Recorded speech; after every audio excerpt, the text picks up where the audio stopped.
وأقم الصلاة إن الصلاة تنهى عن الفحشاء والمنكر ولذكر الله أكبر والله يعلم ما تصنعون صدق الله مولانا العظيم 21তম পারার প্রথম আয়াত তেলাওয়াত করা হয়েছে। তেলাওয়াতকৃত আয়াতে আল্লাহ রাব্বুল আলামিন তাঁর রাসূল সাল্লাল্লাহু আলাইহি ওয়াসাল্লামকে সম্বোধন করে তার আনেওয়ালা উম্মতকেও একসাথে মিলিয়ে একটি গুরুত্বপূর্ণ আদেশ দিলেন। আদেশটি হল তেলাওয়াতে কিতাবের আদেশ। এরপরে দিলেন ইকামতে সালাতের আদেশ। এত গুরুত্বের সাথে তেলাওয়াতে কোরআনের আদেশ দিলেন, রহস্য কি? আল্লাহ রাব্বুল আলামিন আমাদেরকে সৃষ্টি করেছেন বন্ধু বানানোর লক্ষ্যে। আমরা হব তার বন্ধু, তিনি হবেন আমাদের বন্ধু।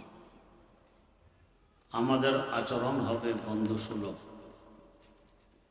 আমরা যে বলে থাকি অমুক আল্লাহর ওলি, ওলি মানে বন্ধু। কি দলিল আমাদেরকে বন্ধু বানানোর লক্ষ্যে সৃষ্টি করেছেন? আল্লাহ পাক বলেন, ইন্না আরাদনাল আমানাতা আলাস সামাওয়াতি ওয়াল আরদি ওয়াল জিবাল ফাআবাইনা আন ইয়াহমিলনাহা ওয়া আশফাকনা মিনহা ওয়া হামালাহাল ইনসান ইন্নাহু কানা যালুমান জাহুলা। আমি একটি আমানত দিতে চাইলাম আকাশসমূহকে। কি আমানত? কোরআনে কারীম নামক আমানত। আকাশেরা অস্বীকার করলো, আমরা এই আমানত নিতে পারব না। আমাদের ধারণ ক্ষমতা থেকে আমানতের ওজন অনেক বেশি। এরপর দিতে চাইলেন জমিনকে। জমিন অস্বীকার করলো, আমিও পারব। আমারও ধারণ ক্ষমতা থেকে আমানতের ওজন আরো বেশি। অতঃপর দিতে চাইলেন পাহাড় সমূহকে। এরাও অস্বীকার করলো, আমরাও পারব। এখানে একটি কথা বোঝার, প্রথমে আকাশকে দিতে চাইলেন, আকাশ থেকে জমিন অনেক ছোট, জমিন থেকে পাহাড় আরো ছোট। আকাশেরা যখন অস্বীকার করল, আমরা পারবো না, আমাদের ধারণ ক্ষমতা থেকে আমানতের ওজন অনেক বেশি। আমাদের ক্ষুদ্র বিবেক বলে আরো বড় মাখলুককে বলবেন, যেমন আরশে মুআল্লা। ও আরশ, আকাশেরা পারবে না, তুমি না। বড় মাখলুকের দিকে না গিয়ে আসলেন ছোট মাখলুকের দিকে। উল্টা কাজ করবে। আসলে আমাদের বুঝ উল্টা হয়। আল্লাহ রাব্বুল আলামিনের কোনো কথা, কোনো কাজ উল্টা হয় না, সব সোজা হয়। এখানে ছোট মাখলুকের দিকে আসলেন কেন?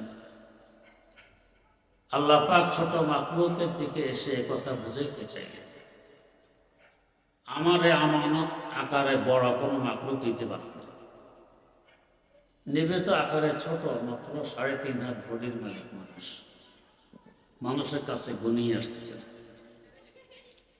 আল্লামা সাদি বলছেন,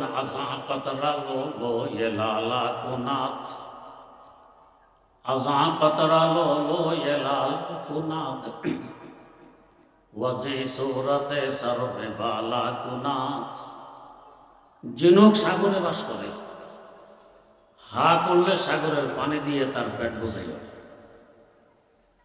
এই জিনুক ভাদ্র মাসের অমাবস্যারা সাগরের কুলে উঠে হা করে বসে থাকে। সামান্যতম বৃষ্টির রেণু তার মুখে পড়লে মুখ বন্ধ করে আবার সাগরের তলায় ফিরে যায়।